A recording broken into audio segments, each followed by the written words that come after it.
Welcome, new teachers, substitute teachers. Welcome to the new world of co-parenting, teaching. Yes, teaching is now co-parenting. It is good if you have the ability to call and contact parents via text, email, and phone whenever you can. But it's also best to give them good news if you can before you give them bad news. And the number one thing you don't want to do is contact them right before report cards when your child or their child is failing. Get it? Because they're going to say, what? How come you didn't tell me my child was failing until now? It's too late to do something now. So you have to say, wait a minute. Oh my God, I got the first F or I got the first D, right? Let me make a call and let them know what's coming, and maybe we could correct it. If you don't do that, that's on you, okay? Now, substitutes and new teachers, when you first enter that room, especially subs, the kids are going to go, we got a sub, we got a sub, we got a sub, we got a sub.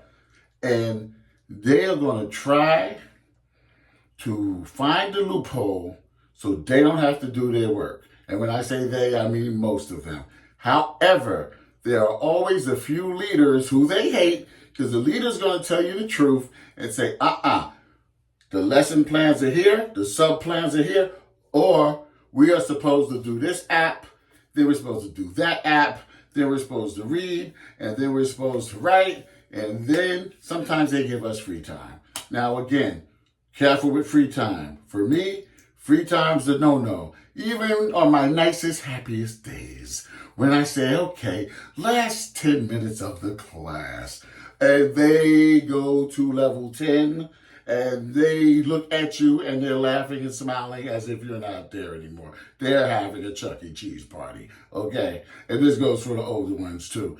And they're doing other things on the internet. They're finding ways, even if it's blocked, they're finding ways around it. They're finding a way to somebody's phone. They're finding all kind of ways to get out of it. And they may even say, she didn't leave any lesson plans and we finished all our work. I finished my work too. You finished studying, we don't have a test.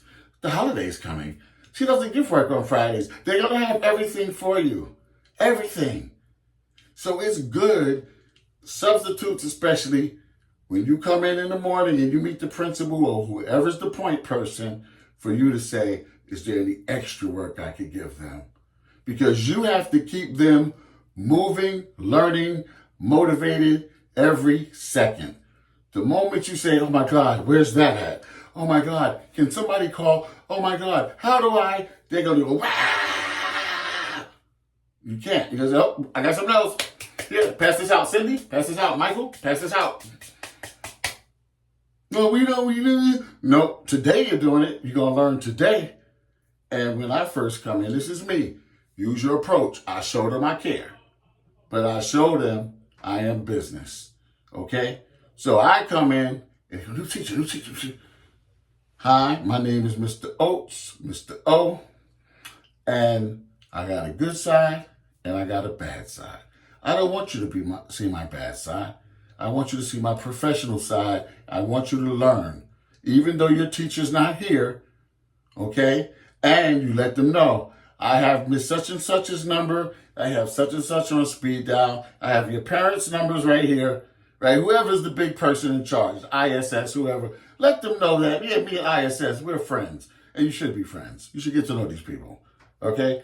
So when you make that phone call or whatever, push that button, they're coming, okay? Because they're now abusing the substitute, and that's not good, all right? But if the principal sees that you can control your class, you have classroom management, you will probably become a permanent sub or probably get hired. But if you're flustered, they walk in there and the whole class is going crazy, like they're at the nightclub, like they're at Chuck E. Cheese, all right?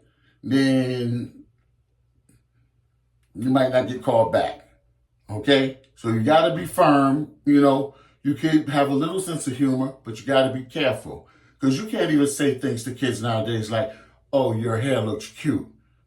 Or, oh, this guy, you're handsome. Or, I like that shirt. I like that jacket. I like them shoes, girl. What's going to happen? They're going to go back to somebody, another teacher, a principal, their friends, and go, he or she's creepy. You know what he said? He said, Cindy looks fine. I didn't say that. You know what I'm saying? So he likes Michael's hair. I didn't say that. But now it's your word against the kids, and the kid's gonna be like a beehive and say, creepy, or whatever. He's suspect, or whatever. You gotta be careful, or she, suspect, right? You gotta be careful. So basically, you wanna be as professional as possible. You don't wanna be real mean, but I tell them, I'm gonna give you back what you give me. You give me respect, I give you respect. You have a little bit of fun with me, I'll have a little bit of fun with you. Clean. You have a little clean sense of humor, I have a little clean sense of humor. But basically, I'm here to make sure you get your work done today and you learn something before I leave. That's my goal. I want to leave saying I taught them something. And I get that across to them. So my whole tone is like, throughout the whole classrooms, did you learn? How you doing? Do you get it? Did you have it? Do you have it? You know what I mean? Like, you understand what I'm saying? Does anyone else? Can your friend help you? And partnering is great too. Sometimes to pair them up, or pair them up in conversations, pair them up in groups, group projects. You know, they could talk at a level one or whisper, but they get up here, you can shut it down. Say, look, I can give you something else. I was just giving you opportunity to work together and, you know, participate.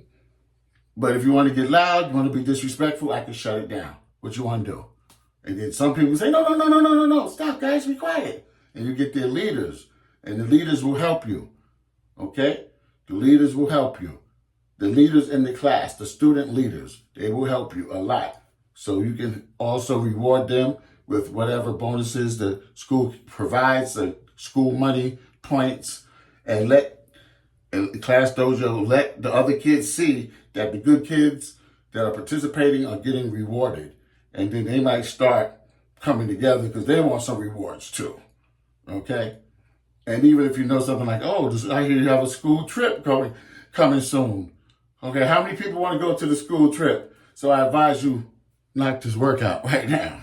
I hope that I can give a good report to your teacher and your principal. See what I'm saying? Yeah, and it's the truth. Do it. Even if kids are watching this right now, they know, right? Because that's the truth. Like, if you make it easy for me, I make it easy for you. If you make it hard for me, you made it hard for yourself. Because I'm just here to do what I'm supposed to do and do it with excellence. Now, I can only do my best. But if you're falling off chairs and throwing things and getting up when you're not supposed to and spitting in the garbage and slapping somebody in the head, you know, and he said this and she said that, now it's going to be a problem. We got to deal with that. And again, like I said in the previous video, never tell a kid you're going to discipline them and then don't discipline them. Everybody's watching. And if they see you're weak, they're going to go berserk and run you out of that class. And I ain't going nowhere, you know what I mean? Yeah. All right, so you set the tone. I got a little notes over here I'm looking at real quick so I don't miss too much. Know that some kids are embarrassed to read, especially the troublemakers.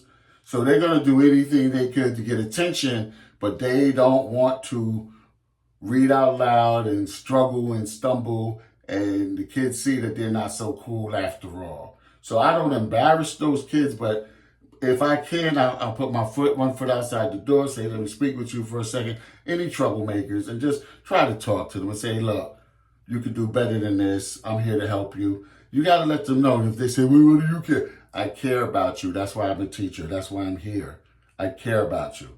In some situations, I'll tell them, I love you guys. I went through the same thing as a kid. You know, I start telling them my story. I come from a single mother in Harlem, in the Bronx.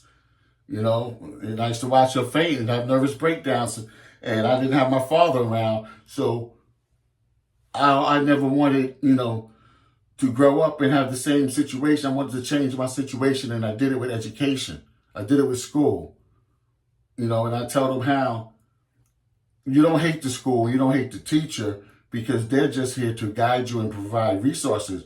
What you have to do is use the resources and your own intelligence, which you have, and move forward and move up and take the resources and make yourself greater by getting those A's. Because the A's is your money now and in the future. When you get these A's and B's and good grades, you get rewarded. You get rewarded for your reputation. You get special rewards. You get school rewards. You get rewards and awards, right? And you have people watching you to help you get to higher grades and higher levels and things of that nature. And you're always being recorded, or what you do is always recorded. And anyone, if you want to be on a team, if you want to go to another school, if you want to go on a trip, if whatever it is, you want a job, somebody's going to pull out your records or ask about your reputation. Your reputation is the number one thing that you have, and you should have a good reputation. So I tell them, I have little Mr. O micro speeches like I just gave you. And if you guys aren't paying attention, I stop everything and give you a little speech, because the kids in many instances need speeches on morals and ethics and how to interact with society, like respect for authority, whether the authority is fat, skinny, black, white, light, dark, whatever, freckle face. It is an authority figure, and you must respect them. You must respect rules and laws, or else you're going to fall in the pit. Like my grandfather used to say, when you slick, you fall in the ditch. Because I used to say, Grandpa, I'm slick. So when you slick, you fall in the ditch. So it's not good to be slick. Just follow the laws, follow the rules, follow the teacher's instructions, and you will be successful. But I digressed. Okay, what else I have in my notes besides co-parenting? Keep them busy. Okay, so you walk in, sub, right? And new teachers, you have to keep lessons. Lesson plans, backup plans, extra work. You walk in and you can't find the plans, or the teacher didn't leave you the plans, or the plans are just 10 minutes and you have another hour to go, right? And plus, right? So you can't let them kids know you don't have anything else for them. Oh, we're finished. Can we have free time? Nope. You got to pull something else out. Or look at the board. PowerPoint presentation. Even an educational video. Can we play games? Educational games. Headphones on. No talking. If anybody asks you what's going on, an educational thing should be on the subject. If you were talking about energy, you should show them a video on energy. If you're talking about Columbus, video on Columbus. Don't have them on something that they watch at home and they think is cute and funny and it's cartoons or whatever. No. You're going to learn something. And as a matter of fact, you're going to answer the following questions after you watch this video. I'm going to make up some questions right on the spot. All right? Now, if the teacher leaves crossword puzzles and all that, hey. But if they don't, I'm not going to the crossword puzzle and drawing level unless the school and the teacher provided that for them. Okay? All right. All right. Vocabulary. I'm big on vocabulary. Vocabulary. Ooh, I got to work out. I'm getting flabby. All right. I'm big on vocabulary, though. All right. So you have to have a sense of humor, but keep it clean. All right. And watch your mouth, because everything goes back to the parents, the principals, and everybody else. Okay. Vocabulary. When I find that kids don't understand 2 words in one sentence, how could I teach you science or social studies or math or anything if you don't know what the words and the instructions mean? If you don't know what the main idea means? If you don't know what the key words mean? So we have to stop, and I'll let them Google it. If there's a dictionary, I'll let them look it up. If there's a glossary, I'll let them look up the words. We go over the words. Okay? And now we know what we're about to read about. And sometimes I might show them a short video, 3 to 5 minutes, about the subject so they could kind of put it all together with the visual. Okay? But if they don't understand vocabulary, you're going to be teaching them for a long period of time, and they're not going to understand what you're talking about, but they're going to act like they are. So I want to know that we're together. We're right here. Okay? And when they start acting up, a little chit-chat and this and that, I see they're not listening. I'm not talking for you not to listen. Therefore, I'm going to give you a surprise pop quiz or open book test. Because if you were supposed to be annotating and taking down your notes and you're not, you will not do well on my open book test. And that's just a lesson for you. It's an open book test. That means you're supposed to get an A. If you took your notes, you're supposed to get an A, right? Even if you put 5 words down on the open book test, okay? But they have to learn that, listen, we have to study. We have to take notes. We have to annotate. We have to, not just even regurgitate. We have to study and put it in our brain computer, okay? Like, I'm not up here teaching for anything. We didn't have class participation and other kids telling you the answer and you didn't write it down. The answer's in the book. The other student told you it. I told you it. The answer's on the wall. The answer's in the video. And I give you an open book test and you don't know what we're talking about? We're not going to have that. We're going to make sure you understand these terms because you're going to always need these terms year after year and for the rest of your life, most of them, right? Like sight words, okay? You need these terms. All right, let's see what else we have here. I think we have almost everything. Yes. So yeah, they're embarrassed to lead, and the overall thing is they have to know you care about them. They have to know you love them. Your heart's in it. You're not just there for a paycheck, and they can tell if you're faking. They can tell if you're fronting. Sometimes it's good to get a little personal in terms of not too much information, but letting them know. I let them know I have a son who was a national honor student in high school, and that we kept him a couple years ahead when he was in 4th grade, 5th grade, 6th grade in terms of extra studying and things like that, because if the teacher just gives you a little, we're going to give you a little bit more, okay? And he became very studious, and that's what we want our students to be, studious, not just trying to get out of work. That's not going to work in this world. And even if they're young, even if they're in 4th or 5th grade, I still teach them goal setting. I teach them entrepreneurship or the meaning of it. I teach them the meaning of economics, okay? Inflation, supply and demand. So what I'm trying to say is I teach them how this relates to them, how it relates to their parents now, but how it will relate to them as they get older, right? Any lesson I have, I try to relate it to them. I try to relate it to family, money, streets, sports, competition. Because once they get out of school, even if it's a long time from now, they have to be competitive. They have to have something they can call their own, leverage. God bless the child who's got his own. You have to have something that you're talented in, that you're using, or something you love, something you master, with your brain, something that is you, that you're the best at, that you always work on, that you like, and you can turn that into money that will help you to survive and flourish in a state of abundance. Okay? So, I know I got deep into it. But again, as a substitute teacher, as a new teacher, you want to set the tone that I care about you guys and that's why I'm going to teach you and I want to make sure you learn. Okay? When we can, we'll have some fun, but I will not tolerate disrespect. Okay? And you may have to teach them what respect is. You may have to put that word on the board and have them look it up. Have them define it. Have them talk back to you and tell you what respect is. Respect for authority. Respect for each other. What bullying is. Not to bully. Okay?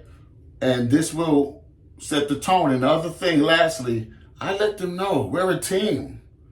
We're a family. We're with each other all day. We're a team. Instead of he's doing this and what's she doing and she said this and he said that. Right? No, let's work together. If 2 kids are talking when they shouldn't be talking, but then one gets an A and one gets an F, there's something wrong with that problem, that situation. There's a problem. And I tell them, if you're friends, some are family members and some are friends, if this one's getting an A, you should help this one get an A. That's friends. And then you could play later. You could always have a play date later.